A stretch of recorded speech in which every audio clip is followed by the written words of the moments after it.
एक पॉइंट मैंने यहाँ ले लिया, यहाँ पे दो सोर्स हैं S1 एंड S2। डन।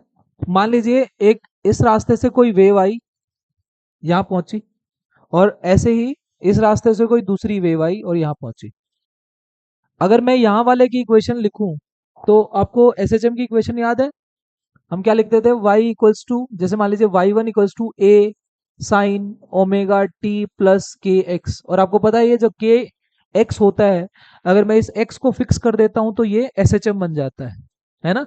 तो यहाँ पे, यहाँ से क्या आया? a sine omega T plus K x. अगर मैं इसको 1 बोल दूं, इसको 2 बोल दूं, सही है? तो एक तो इस पार्टिकल को, इस पार्टिकल पे टाइम पे आया करो भाई, कितने एसएचएम मिले?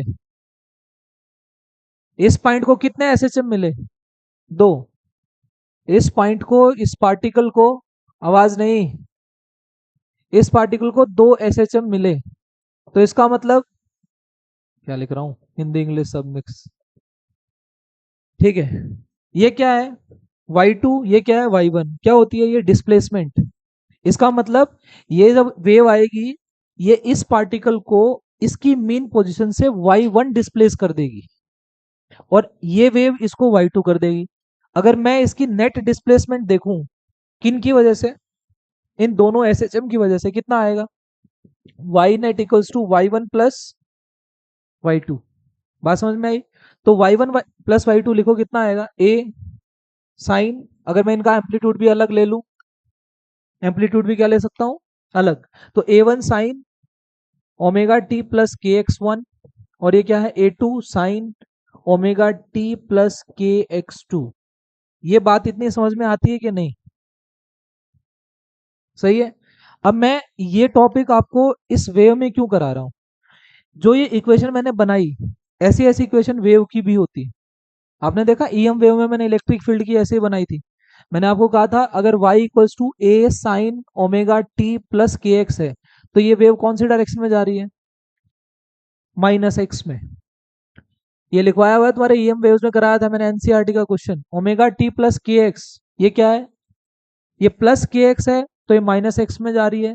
ये प्लस के जेड होता तो, या माइनस के एक्स होता तो, ये प्लस एक्स में जा रही होती। तो ऐसे ही हमारी वेव की इक्वेशन होंगी।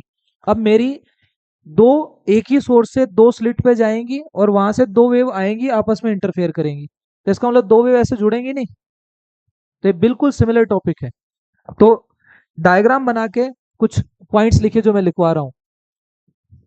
ये देखो, ये दिख रहा है आपको? ये साइन, ये साइन, ये ओमेगा टी, ये ओमेगा टी। ये ओमेगा टी पॉजिटिव है कि नहीं है? मैं कुछ चीजें जो लिखवाना चाह रहा हूं वो क्या है? ये दो टर्म जो आप जोड़ रहे हो, ये दोनों किस में होनी चाहिए? साइन में होनी चाहिए। अगर कोस में देते तो किस में बना लेंगे? साइन में। दोनों के बीच में कैसा साइन होना चाहिए? दोनों के बीच में साइन, प्लस का साइन होना चाहिए। इन दोनों टर्म का ओमेगा टी कैसा होना चाहिए? पॉजिटिव होना चाहिए। अगर ये सारी चीजें कंडीशन फुलफिल हो रही हैं, तब हम क्या करेंगे? ये जो एम्पलीट्यूड्स हैं, what do you mean by amplitudes? Maximum displacement from the mean position. आप बताइए, मैक, अब जो ये एम्पलीट्यूड है, ये कोई वेक्टर नहीं है, ये कोई वेक्टर नहीं है। बोलते हैं हम मैक्सिमम डिस्प्लेसमेंट, लेकिन यहाँ पे एम्पलीट्यूड को हम वेक्टर की तरह ट्रीट करेंगे, एक एनालॉजी लेके। और हमारे पास जो वेक्टर के फॉर्मूले थे, क्या थे फॉर्मूले सारे? क्या होते हैं? A vector plus B vector का mod, root A square plus B square plus 2ab cos theta. Yes और नो? मुझे ये वाला फॉर्मूला लगाना है। पॉइंट लिखिए पहला, लिखो फर्स्ट पॉइंट, दोनों टर्म साइन में होनी चाहिए, दोनों टर्म्स साइन में होनी चाहिए। क्या? हाँ, ऐसे ही लिखो जैसे बोल रहा हूं, दोनों टर्म साइन में होनी चाहिए, साइन, SIN, साइन में। दूसरा, दोनों टर्म्स के बीच में प्लस का साइन होना चाहिए, दोनों टर्म्स के बीच प्लस का साइन होना चाहिए। दोनों टर्म्स के बीच प्लस का साइन होना चाहिए। दोनों टर्म्स में, थर्ड पॉइंट, दोनों टर्म्स में ओमेगा टी वाली टर्म पॉजिटिव होनी चाहिए। दोनों टर्म्स में ओमेगा टी वाली टर्म पॉजिटिव होनी चाहिए। 3 हो गए, 3 स्टेप हो गए। आई रिपीट, पहला, दोनों टर्म साइन में होनी चाहिए। साइन कोस में है तो उनको सारों को साइन में कन्वर्ट कर लेंगे। दूसरा स्टेप बताया है, दोनों साइन के बीच में क्या होना चाहिए, प्लस। थर्ड क्या है, ओमेगा टी वाला पार्ट कैसा रहना चाहिए, पॉजिटिव। नीचे लिखें, if these three conditions are fulfilled, if these three conditions are fulfilled, तो देन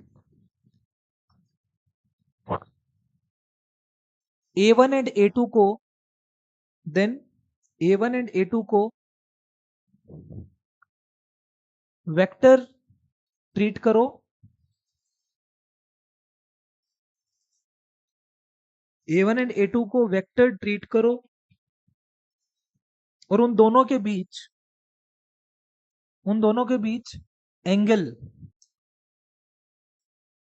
और उन दोनों के बीच एंगल उतना ही लो, उन दोनों के बीच एंगल उतना ही लो जितना दो एसएचएम का फेज डिफरेंस है। क्या बोला मैंने, उन दोनों के बीच एंगल उतना ही लो जितना दो एसएचएम के बीच का फेज डिफरेंस है, दो एसएचएम के बीच का फेज डिफरेंस है।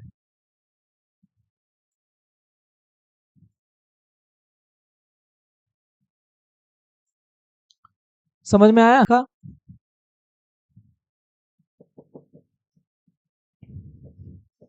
जैसे मान लीजिए मैंने दो एसएचएम लिए, y1 equals to a1 sine omega T plus five one, okay. दूसरा क्या है, a2 sine omega T plus five two. बोलो इन दोनों का फेज डिफरेंस कितना है, कितना है, इन दोनों एसएचएम का फेज डिफरेंस। बेटा मैंने पहले भी बताया था, फेज क्या होता है, फेज होता है ये पूरा, और ये क्या होता है, इनिशियल फेज। ये क्या होता है, अकेला इनिशियल फेज, ये पूरा फेज। इन दोनों में फेज डिफरेंस निकालोगे तो कितना आएगा, y2 माइनस वाई वन। क्या 5 2 माइनस 5 1 हो गया। मुझे इन दोनों के ये एंगल्स माइनस करने हैं, तो 5 2 माइनस 5 1 आ गया, मैंने इसको थीटा मान लिया। डन। तो ये इन दोनों एसएचएम का फेज डिफरेंस है। मैंने क्या देखा, मैंने इन दोनों को जोड़ा, क्या दोनों के बीच में प्लस का साइन आएगा, दोनों का ओमेगा टी वाला पार्ट भी क्या है, पॉजिटिव है ना। तो सारी चीजें, कंडीशंस हमारी फुलफिल हो रही हैं। हम क्या करेंगे, अब ये जो A1 और A2 हैं इनको क्या मान लेंगे, वेक्टर्स। ये लो, ये A1 ले लिया और ये क्या ले लिया, A2। बेटा एम्पलीट्यूड वेक्टर नहीं है, हम वेक्टर ट्रीट करके इसको इस तरीके से ले रहे हैं ताकि हमारे रिजल्ट डायरेक्टली आ जाए। सो A1 और A2 को मैंने वेक्टर मान लिया और उनके बीच में वही एंगल लिया जितना इन दोनों का फेज डिफरेंस था। डन। बोलो ये इनके बीच में इनका नेट रिजल्टेंट आएगा कि नहीं आएगा, आएगा। तो A1 और A2 का नेट रिजल्टेंट कितना आ गया, ए नेट। ए नेट कैसे आएगा, A1 square plus A2 square plus 2A1 A2 cos theta. Done. क्या मैं मान लूं ये जो ए नेट है ये इस A1 के साथ अल्फा बना रहा है। अब देखो जब मैं क्वेश्चन दूंगा ना, यहाँ पे 4 3 3 5 कुछ भी दे दूंगा। अब तुम बोलोगे सर A1 किसको मानना है, A2 किसको मानना है। A1 उसको मानना है, लिख लो ये, A1 उसको मानना है जिसका फेज छोटा है। A1 उसको मानना है जिसका फेज छोटा है, जिसका फेज छोटा है। ये जो ए नेट है इसका जो वाई नेट आएगा, वाई नेट, वाई नेट कितना आएगा, ए नेट तो लिखेंगे ही। अरे 11th क्लास रहा हूं पूरा, सबसे इंपॉर्टेंट पार्ट होता है एसएचएम के अंदर ये क्या है, Y net equal to A net sine, यहां पे क्या लिखना है, नहीं, फेज, फेज ऑफ A1, और साथ में यहां आएगा अल्फा। अल्फा कौन है, ये वाला एंगल, ये रिजल्टेंट था। रिजल्टेंट के साथ A1 कितना बना रहा है वो एंगल, तुम्हारा नेट आंसर, फाइनल आंसर ये आएगा। देखो अभी यहाँ पे क्वेश्चन क्या बनेंगे, दो एसएचएम है, दोनों एसएचएम जुड़े, बताइए जो नई नई इक्वेशन बनी है फाइनल, वो क्या क्या बनी, ये बनेगी final equation. That is your final answer, लिख लेना इसके नीचे। 3 4 क्वेश्चन करा रहा हूँ, अप्लाई करोगे अपने आप समझ में आ जाएगा सारे के सारे स्टेप्स। हाँ, आज ज्यादा आ रही है। दो A1 A2 ऐसे बना लिए, ये A1 ये A2। डन। बताओ ए नेट बीच में नहीं आएगा क्या? A1 कितना है? 7 कैसे आएगा? 5 आएगा। A1 कितना आएगा? 4। A2 कितना है? 3। ए नेट कितना आएगा? ए नेट कितना आ गया? 5। मुझे एंगल ए नेट का किसके साथ देखना है? ए नेट का एंगल किसके साथ देखना है? तो यानी कि ये वाला एंगल देखना है मुझे, ये वाला अल्फा कैसे निकलेगा? बहुत बुरा हाल हो गया आज। हाँ बेटा इधर देखो, 120 - 30। अरे 120 - 30 कितना बन गया? 90। तो इसका मतलब A1 और A2 में एंगल कितना बना दिया? 90। तो A1 A2 का रिजल्टेंट कितना आ गया? 5। ये अल्फा है। अल्फा कितना आएगा? जिधर एंगल उधर ट्रेंगल, ये बना लो। ये कितना है? 3। तो ये साइड भी कितनी होगी? 3। ये कितनी है? ये 4 है। तो ये एंगल बताइए, ये 4 ये 3 ये 5, ये वाला एंगल कितना आएगा? 53 डिग्री। तो इसका मतलब अल्फा की वैल्यू 53 डिग्री आ गई। डन। फाइनल आंसर बताना, क्या लिखूं? Y net equals to A net कितना है? 5 साइन A1 का फेज कितना था? A1 का फेज कितना था? ω t + 30। ω t + 30 क्या जोड़ दिया इसके अंदर? 53। That is your final answer. समझ में आया? जो स्टेप्स मैंने आपको सिखाए हैं वही स्टेप्स मैंने यहाँ लगाए हैं। और करिए।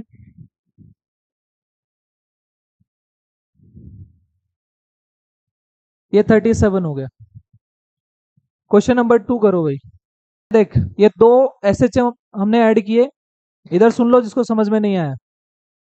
मेरे को दो एम्पलीट्यूड्स दिए हैं, इनमें मेरे को किसी एक को A1 मानना है, किसी एक को A2। A1 उसको मानना है जिसका फेज छोटा है। फेज किसका छोटा है? ω t + 30 वाले का। तो that is considered as A1। ये क्या हो गया? A2। मैंने इन दोनों को क्या माना? वेक्टर। तो वेक्टर के बीच में एंगल भी तो होगा, तो वो एंगल उतना ही लेना है जितना इनका फेज का डिफरेंस है। इन दोनों का फेज डिफरेंस कितना आया? ω t + 120 में से ω t + 30 माइनस कर दिया, कितना आ गया?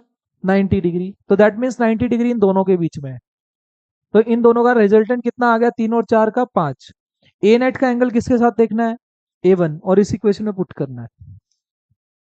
डन। करो नेक्स्ट। तू भी हैंग हो रहा है। 3 साइन ω t -4 साइन ω t + 30। क्या दिक्कत है इसमें? यहाँ प्लस का साइन नहीं है, तो कुछ तो करके इसको बना ही सकते हैं हम लोग। बनाइए और आंसर बताओ फाइनल कितना आएगा। तो इधर 3 साइन ω t, पहले प्रॉब्लम जिस फॉर्मेट में हमें लाना है, माइनस साइन 180 + थीटा कितना होता है? Third quadrant minus sine theta. Done. तो मैंने यहाँ पे पाई ऐड कर दिया, तो ये प्लस का 4 हो गया। साइन ω t + 180 जोड़ो इसके अंदर, कितना आएगा? तो 210 हो गया ये अब फाइनल। सही है। मैंने इसके अकॉर्डिंगली चेंज कर लिया, अब मेरे उसी फॉर्मेट में ही आ गया। अब बताओ कितना एंगल है? A1 किसको लूं? 3 को। इसके फेज में सिर्फ कौन है? इसके फेज में 210। फेज डिफरेंस कितना आ गया? 210 आ गया। तो 210 बनाना पड़ेगा। कितना बन गया? 150 बच गया ना? कितना बच गया ये? 360 में से 210 चला गया तो 150 बच गया है। देखो, अगर मैं A1 इधर बना लूं तो ऐसे घूम के एंगल कहीं यहां पे 210 बन रहा है, इधर A2। डन। तो ये एंगल हो गया। पर इन दोनों के बीच में एंगल कितना नजर आ रहा है? अभी रिजल्टेंट निकाल। 3। A2 यहां ले लिया। A2 कितना है? 4। कितना है ये 210। तो ये एंगल कितना बचा? 150। इनका रिजल्टेंट यहाँ बीच में नहीं निकाल दूंगा? निकालना आंसर कितना आएगा? ए नेट बता दे कितना है? कितना आएगा? 3 का स्क्वायर + 4 का स्क्वायर + 2A1 A2 3 × 4 × कॉस कितना है अभी? 150। कॉस 150 की वैल्यू 180 माइनस 30 कर लेंगे, आती निकालनी। -√3/2 कितना है ये? 9 + 4 प्लस माइनस हो गया ये 2, कितना आ गया ये? 24। 24 इंटू √3/2, सही है। तो ये कट गया, ये कितना आ गया ये? 9 + 16, तो ये 25 माइनस 12√3, ये तुम्हारा ए नेट आ गया। क्या? 25 माइनस 12√3 आ गया ये। अब अल्फा कैसे निकालोगे? अल्फा आता निकालना? कैसे निकलता है? हाँ, टेंजेंट लेके एंगल आएगा। देखो कैसे। जब तुम्हारे को ये सिखाया गया A1 और ये A2, आप यहाँ लेते थे ट्रायंगल लो में A2, आप आगे बढ़ाते थे, ये थीटा होता था, ए नेट इधर आता है, यस और नो? ये अल्फा होता है। तुम्हारे को ए और बी लेके लिए करवाया था, ये टेन अल्फा कितना आता है? बी साइन थीटा बाय में ए प्लस बी कॉस थीटा, ये फॉर्मूला होता है। तो बी कितना है अभी? A2, ये A2 हो गया। ये कौन है? A1, ये कौन है? A2, यहां से निकलेगा। बात समझ में आ गई? तो कितना आ रहा है अभी? सही फॉर्मेट में आ रहा है? कितना आ रहा है एंगल?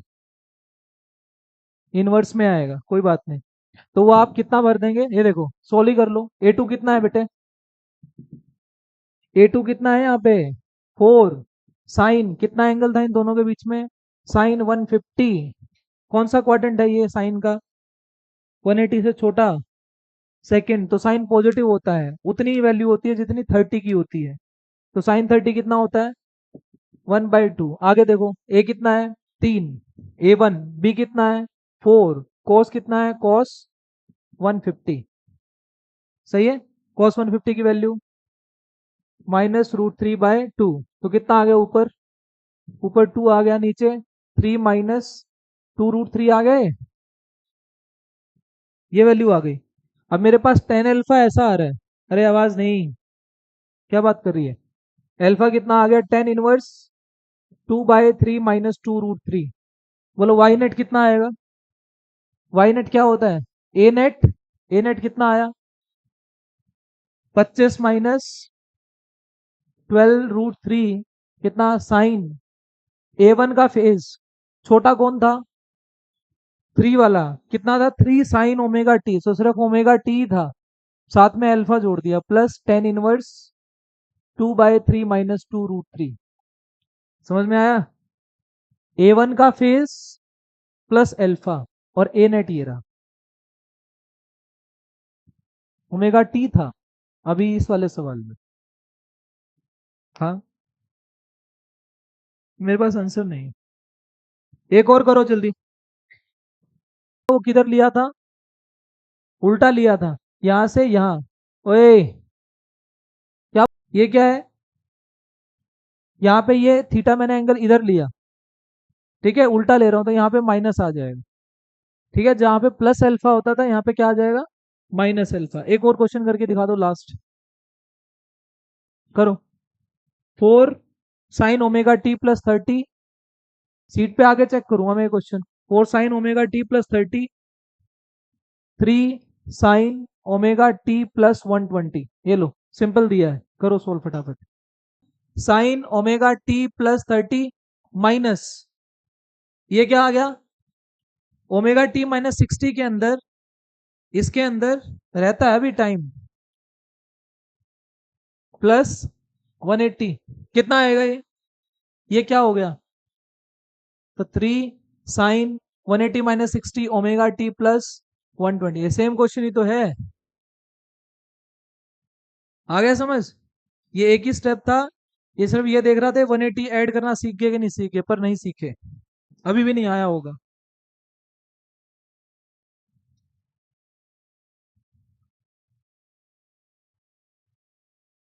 A1 A2, इनके बीच में फेज डिफरेंस उतना ही मान लिया जो दो SHM के बीच में था। अब की बार बोली ना थप्पड़ टू, ये 5, नेट रिजल्ट कितना आ रहा है? ए नेट कितना आया था बताना? A1 square plus A2 square plus 2A1 A2 cos 5। अब मैं इसको अपने 12th वाले पार्ट से कनेक्ट कर रहा हूँ, कैसे वो देख लो। ये आ गया मेरे पास। वाई नेट की इक्वेशन कितनी आई थी, ए नेट, इसको मैंने अल्फा माना था, साइन A1 का फेज प्लस अल्फा। ये समझाया मैंने सिर्फ आपको। कब? जब हम दो एसएचएम को जोड़ रहे हैं। अब यहाँ पे जो टॉपिक आ रहा है, सेकेंड पार्ट है तुम्हारे इसका। वैसे एक वो भी रहता है ना तुम्हारा, स्नेल्स लॉ प्रूव करना, पहले उसको करो। Snell's law by wave front कैसे प्रूव होता है? अब यहाँ पे कौन इंसिडेंट होगा, वेव फ्रंट आएगा कि रेज आएंगी? तो वेव फ्रंट मान लीजिए कुछ इस तरीके से आया ए बी, ठीक। इसके ऊपर क्या बनानी पड़ेंगी, परपेंडिकुलर रेज। ये परपेंडिकुलर रे मैंने दो बना ली, एक इधर से और एक इधर से। डन। अब मुझे पता है यहाँ पे नॉर्मल बनाएंगे तो ये कुछ इस तरीके से बेंड होगी। यहाँ पे हम क्या करेंगे, इसको यहाँ से मिला देंगे और ये इधर बेंड हो गया, इधर इसके परपेंडिकुलरली, ऐसे इस तरीके से। आप क्या देख रहे हो, ये जो रेस दिखाई पहले क्या था, ये ए बी था। ए वाली डिस्टरबेंस कहाँ पहुंची, ए डैश पे, और ये बी वाली कहाँ पहुंची, बी डैश पे। कल भी तुम्हारा ए बी कौन होता था, इंसिडेंट वेव फ्रंट होता था, और ए डैश बी डैश क्या था, कल रिफ्लेक्टेड था, आज कौन है, रिफ्रैक्टेड वेव फ्रंट। एंगल कहाँ बनता है आपकी बार, नॉर्मल के बीच में बनता है या मिरर सरफेस के साथ बनता है? यहाँ ये एंगल आई है, नॉर्मल के साथ नहीं, ये एंगल आई है, ये क्या एंगल, आर।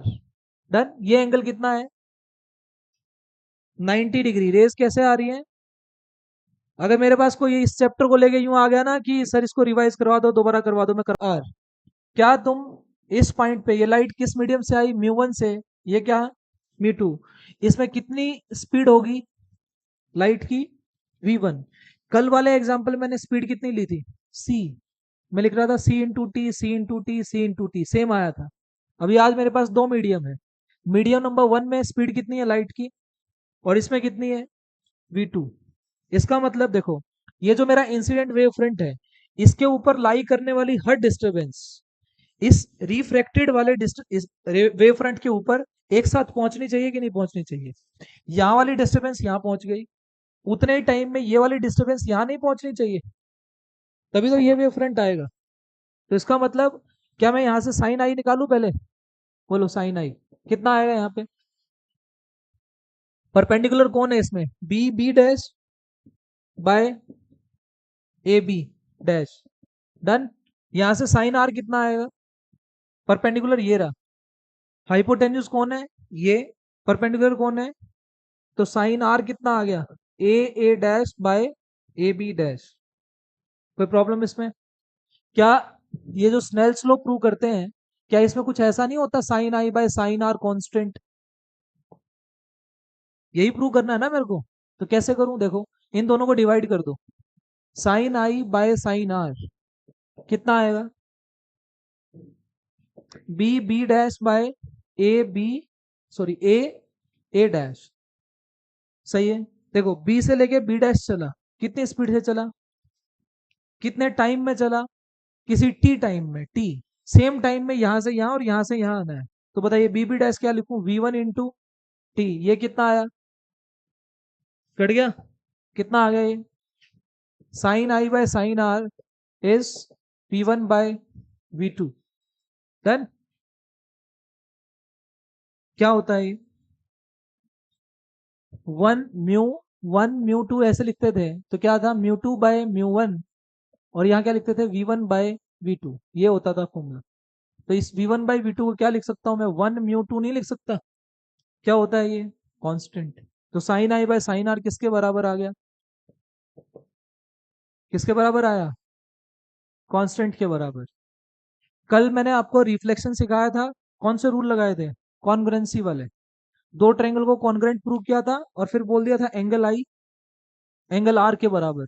और यहाँ पे क्या लिया हमने, ये इंसिडेंट वेव फ्रंट, ये ये वाला A dash B dash refracted wave front, ये इंसिडेंट वेव फ्रंट, और एंगल आई एंगल आर कहाँ बनाने हैं, तरीका क्या है, साइन आई इससे लिखा, साइन आर इससे लिखा, दोनों को डिवाइड कर दिया, मेरे पास ये टर्म्स बची। ये क्या थी, बी वाली डिस्टरबेंस कहाँ पहुंच गई, ए वाली डिस्टरबेंस ए डैश पे पहुंच गई, इस स्पीड से चली, इतने टाइम में पहुंच गई, डिवाइड किया, कट गया। तो v1/v2 कितना आ गया, 1 म्यू 2। तो यहां से स्नेल्स लॉ पूरा हो गया। सही है। इसके बाद आपके चैप्टर का पार्ट 2 शुरू होता है, इंटरफेरेंस। सुनिए इधर, सबसे मेन पार्ट, सेंट्रल पार्ट है इस चैप्टर का, इंटरफेरेंस। नाम से समझ में आ रहा है कुछ चीजें इंटरफेयर कर रही हैं। बेटा इंटरफेरेंस को आप इंटरफेयर से के बजाय आप ऐसे याद करिए, ये रीडिस्ट्रीब्यूशन ऑफ एनर्जी है, रीडिस्ट्रीब्यूशन ऑफ एनर्जी। मतलब एनर्जी पहले मान लीजिए यहां दिख रही थी आपको, अब वो एनर्जी कहीं यहां दिख रही है, कुछ एनर्जी यहाँ की यहाँ चली गई, कहीं और की एनर्जी भी यहाँ आ गई। इसका मतलब तुम्हें यहाँ पे कुछ ब्राइट नहीं दिखेगा। तो यहाँ पे क्या होता है, रीडिस्ट्रीब्यूशन ऑफ एनर्जी हो रहा है। और वो किस वजह से होता है, जब दो वेव आपस में इंटरफेयर करती हैं। ऐसा नहीं है कि कोई भी दो वेव इंटरफेयर कर जाएंगी, इंटरफेयर करने के लिए भी कंडीशंस हैं। जो सेम फेज की, सेम फ्रीक्वेंसी की वेव्स होंगी, जब वो आपस में इंटरफेयर करती हैं, तो वहां पे एनर्जी का रीडिस्ट्रीब्यूशन हो जाता है। उसको क्या बोलते हैं, इंटरफेरेंस। तो तुम्हारी फाइल में जो डेफिनेशन लिखी है, redistribution of light energy due to super position of two light waves. और वो दोनों लाइट वेव कैसे होनी चाहिए, सेम फ्रीक्वेंसी, सेम वेवलेंथ, और उनके बीच में फेज का डिफरेंस नहीं होना चाहिए, या फिर कांस्टेंट फेज होना चाहिए। बात समझ में आ गई। मैंने क्या क्या कंडीशन लिखी है, किसका है ये, सुपर पोजिशन है, super position of two light waves of, पहली कंडीशन बोलना, क्या लिखा मैंने, of same frequency, same wavelength, same wavelength, और constant phase difference, constant phase difference या फिर जीरो फेज डिफरेंस। और अगर कलेक्टिवली बोले तो इन तीनों ऐसे सोर्सेज को, ऐसे सोर्सेज जिससे दो लाइट ऐसी आ रही हैं, उनको कोहेरेंट सोर्सेज बोलते हैं, कोहेरेंट सोर्सेज। तुम्हारे एनसीईआरटी का क्वेश्चन ये है कि इंटरफेरेंस करवाने के लिए दो कोहेरेंट सोर्सेज लेने की जरूरत क्यों है, क्यों आप इस बल्ब से और इस बल्ब से इंटरफेरेंस क्यों नहीं करा सकते, क्योंकि ये दो इंडिपेंडेंट सोर्सेज हैं, इनसे आने वाली लाइट की फ्रीक्वेंसी भी अलग है, लैम्डा भी अलग है, वो इंटरफेयर करेंगे, कभी भी रीडिस्ट्रीब्यूशन का पैटर्न नहीं आएगा। दो इंडिपेंडेंट सोर्सेज से आने वाली लाइट कभी भी इंटरफेरेंस नहीं कराएगी, दो कोहेरेंट सोर्सेज से आने वाली लाइट कराएगी। क्यों कराएगी, क्योंकि उनके पास ये प्रॉपर्टीज होती। बात समझ में आ गई। इस इसको प्रूव करने के लिए एक एक्सपेरिमेंट किया गया, Young's double slit experiment, YDSE, YDSE, Young's double slit experiment. हाँ, ब्राइट डार्क, ब्राइट डार्क। देखिए, इसको पहले डायग्राम को समझिए। पहले यहां मैंने एक सोर्स लिया, ये सोर्स है, ये कैसा सोर्स है, मोनोक्रोमेटिक लाइट आ रही है यहां से। वर्ड क्या लिखा मैंने, मोनोक्रोमेटिक लाइट। मोनो मतलब single, monochromatic light single wavelength की होती है। मतलब ऐसा नहीं है कि व्हाइट लाइट आ रही है, व्हाइट लाइट में तो 7 कलर होते हैं, विबग्योर।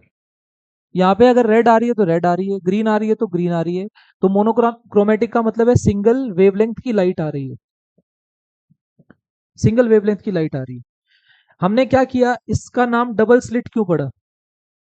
यहाँ पे हमने एक स्क्रीन ली, उसके अंदर दो स्लिट ले ली, ये रही कुछ इस तरीके से। पहले इस सोर्स से लाइट हमने यहां डाली, यहां। ऐसा क्यों किया गया, ये दो स्लिट किसका काम करेंगी, मतलब अभी मेरे पास सिंगल वेवलेंथ की लाइट आ रही थी। पहले मैंने, तुम्हारी लैंग्वेज क्या है इस चैप्टर की, सोर्स से पहले मैंने इन दोनों स्लिट्स को इल्यूमिनेट किया। दैट मीन्स पहले इन पे लाइट डाली, फिर यहां से जो लाइट आई, अच्छा लाइट किस फॉर्म में आ रही है इस चैप्टर में, वेव फ्रंट। अब यहाँ से वेव फ्रंट आ रहे हैं, देखो ऐसे डार्क डार्क लाइन जो दिखा रही है वो क्रेस्ट दिखा रही है। ये trough, crest, trough, crest, trough बनते हैं ना, जिसको आप ऐसे बनाते हैं, ऐसे बनाते हैं। अभी मैंने वेव फ्रंट की फॉर्म में ऐसे दिखाया, तो इसका मतलब इस स्लिट के पास भी तो वेव फ्रंट पहुंचा। अब यहाँ पे मैंने क्या ले ली, एक स्क्रीन ले ली। यहाँ पे कुछ डायमेंशंस क्या लिए जाते हैं, दो स्लिट के बीच का जो गैप होता है वो डी लिया जाता है, स्मॉल डी। और तुम्हारी स्लिट और स्क्रीन के बीच का गैप क्या लिया जाता है, कैपिटल डी। बहुत सिंपल है ये। जिसको डायग्राम समझ में आ गया उसके लिए वो जो A1 A2 के फॉर्मूले लिखे थे सारा चैप्टर उस पे चलता है, कुछ नहीं है इसके अंदर बाकी। तभी कहते हैं कि एसएचएम के अंदर ही आपका वेव आधा हो जाता है। अभी जब आप इसके फॉर्मूले लिखेंगे ना, जब क्वेश्चन करेंगे, ये चीजें नहीं आ रही हैं, सिर्फ डी और कैपिटल डी बस। हर फॉर्मूले में ये डी और डी दिखेगा आपको।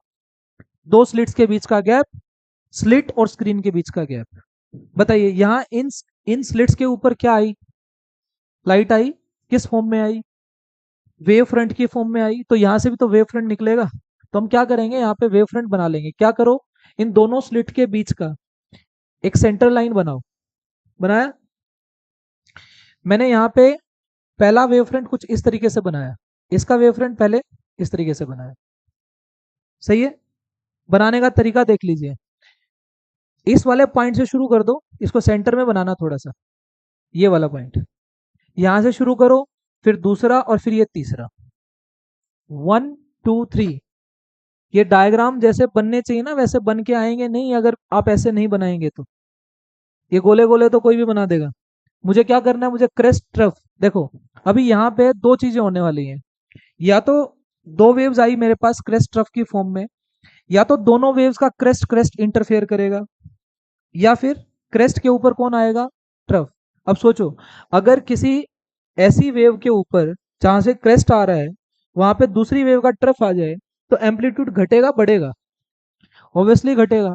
अगर क्रेस्ट पे क्रेस्ट आया तो एम्पलीट्यूड, और ट्रफ पे ट्रफ आया तो मुझे कुछ ऐसा बनाना है कि स्टार्टिंग में यहाँ पे इस सेंट्रल लाइन पे तो मेरा क्या बने, क्रेस्ट पे क्रेस्ट या ट्रफ पे ट्रफ आए, और फिर उसके बाद क्रेस्ट पे ट्रफ, इधर भी क्रेस्ट है ट्रफ, और फिर उसके बाद अल्टरनेटिवली ऐसे चलता रहे। मैं फिर बोल रहा हूँ, क्रेस्ट पे क्रेस्ट या ट्रफ पे ट्रफ अगर आएगा तो एम्पलीट्यूड बढ़ेगा, और जहां एम्पलीट्यूड बढ़ेगा वहां पे एनर्जी ज्यादा होगी कि नहीं होगी, ये यही लिखा है। ये दो वेव आपस में इंटरफेयर कर रही हैं, कहीं पे एनर्जी ज्यादा नजर आ रही है, कहीं पे कम, फिर ज्यादा, फिर कम, फिर ज्यादा, फिर कम। एक पैटर्न बन गया, उसको बोलेंगे हम maxima, minima, maxima, minima, maxima, minima. तो ये एक पैटर्न बन रहा है, वो पैटर्न कभी भी व्हाइट लाइट से नहीं आ सकता। क्या पता ऐसा हो व्हाइट लाइट में, व्हाइट लाइट में 7 कलर हैं, 7 कलर, 7 कलर्स में कोई एक ऐसा कलर हो सकता है जो पूरी स्क्रीन को भर दे। वो इतना ज्यादा डिस्ट्रीब्यूट हो सकता है कि पूरी की पूरी स्क्रीन मान लीजिए रेड लाइट से आ गई या ब्लू से आ गई, तो तुम्हारा पैटर्न बन पाएगा। कौन सा pattern, maxima, minima, maxima, minima, कहीं पे डार्क, कहीं पे ब्राइट, कहीं पे डार्क, कहीं पे ब्राइट। ये ऐसा सिर्फ सिंगल वेवलेंथ से हो सकता है। मैं बार बार एम्फेसाइज कर रहा हूँ इस वर्ड के ऊपर, इसके बिना ये कुछ नहीं है। ये किसी और सोर्स से नहीं हो सकता, ये इससे होगा, कोहेरेंट सोर्स से। यहाँ देखिए, सबसे पहले आप ये बनाइए कुछ इस तरीके से। उसके बाद सेकंड, इसका, ये यहां से स्टार्ट किया है, यहाँ देखो ये क्या था, इसका क्रेस्ट। ये यहाँ से ट्रफ आ रहा है, ये जो ट्रफ मैं बना रहा हूँ ये कुछ यहाँ देखो, ये मैच कर गया कि नहीं कर गया, ये रहा। तो ये पॉइंट मैं क्या दिखा रहा हूँ, जहां पे ट्रफ आ रहा है। अगला मैंने यहाँ बनाया, मान लीजिए कुछ ऐसा बना रहा हूँ, यहाँ टकरा रहा है इसको। तो अगला इसका कहाँ बनाऊंगा, यहाँ पे। तो फिर ये कहाँ स्ट्राइक कर रहा है, इधर। आप क्या देख रहे हो, यहाँ ट्रफ पे ट्रफ, यहाँ पे क्रेस्ट। इस पॉइंट पे क्या आ रहा है, क्रेस्ट पे क्या आ रहा है, ट्रफ। यहाँ क्या आ रहा है, क्रेस्ट पे ट्रफ। यहाँ क्या मिल रहा है, क्रेस्ट पे क्रेस्ट मिल रहा है। यहाँ क्या मिल रहा है, क्रेस्ट पे क्रेस्ट मिल रहा है। यहाँ पे क्या मिल रहा है, क्रेस्ट पे ट्रफ मिल रहा है। यहाँ क्या मिल रहा है, और यहाँ क्या मिल रहा है, बात समझ में आ गई? ये थोड़ा सा आप इसको उधर भी बना सकते हो। तो इस तरीके से चलते चलते एक और बना सकते हैं हम। ये वाला देखो, मैंने कितने बनाए? पहला कहाँ से स्टार्ट किया था? यहाँ से एक बनाया, फिर ये दूसरा बनाया, और तीसरा मैंने यहाँ बना लिया। यहाँ पे क्या दिख रहा है तुम्हारे को? Central maxima. सेंट्रल मैक्सिमा मतलब यहाँ पे ब्राइट बैंड आ रहा है, ब्राइट बैंड। इस लाइन में क्या आ रहा है? ये इस लाइन में, इस लाइन में, इस लाइन में क्या आ रहा है? क्रेस्ट पे ट्रफ, क्रेस्ट पे ट्रफ। क्या मिला मेरे को? एम्पलीट्यूड कम होगा ज्यादा होगा? अरे क्रेस्ट पे ट्रफ आया है, तो यहाँ पे क्या मिलेगा मेरे को? मिनिमा। और इसी तरीके से यहाँ भी क्या मिलेगा मेरे को? यहाँ भी क्या मिल रहा है? मिनिमा मिल रहा है। समझ में आया? अब मैंने थोड़ा सा बड़ा डायग्राम बनाया। अभी देखो जो नेक्स्ट आएगा, नेक्स्ट आप वेव फ्रंट बनाओगे, यहाँ पे फिर मैक्सिमा आ जाएगा, फिर उसके बाद एक मिनिमा आएगा। तो ये एक पैटर्न बन गया। ये सेंट्रल मैक्सिमा पे ब्राइट बैंड आ रहा है, और यहाँ पे डार्क बैंड आ रहा है। सही है? ये डार्क बैंड होगा, और ये अल्टरनेटिवली ऐसे चलते रहेंगे। लास्ट क्वेश्चन बता के छोड़ रहा हूँ। Redistribution of energy. आपसे क्वेश्चन पूछा जाता है क्या इंटरफेरेंस के अंदर एनर्जी का लॉस होता है? एनर्जी का लॉस नहीं होता। That means interference follows what? Follows, follows law of energy conservation. कैसे होगा ये? कैसे एक्सप्लेन करोगे? यहाँ पे लाइट एनर्जी लॉस थोड़ी हुई है। अगर यहाँ पे ज्यादा ब्राइट बैंड आ रहा है, इसका मतलब वहां की एनर्जी यहाँ अपीयर हो गई जाके। सिंपल। तो आपको इतना ही लिखना है, यहाँ पे एनर्जी का लॉस नहीं हुआ है, डार्क बैंड की एनर्जी सारी ब्राइट बैंड के ऊपर जाके अपीयर हो रही है। तो that's why this follows what? Law of energy conservation. बाकी करेंगे कल।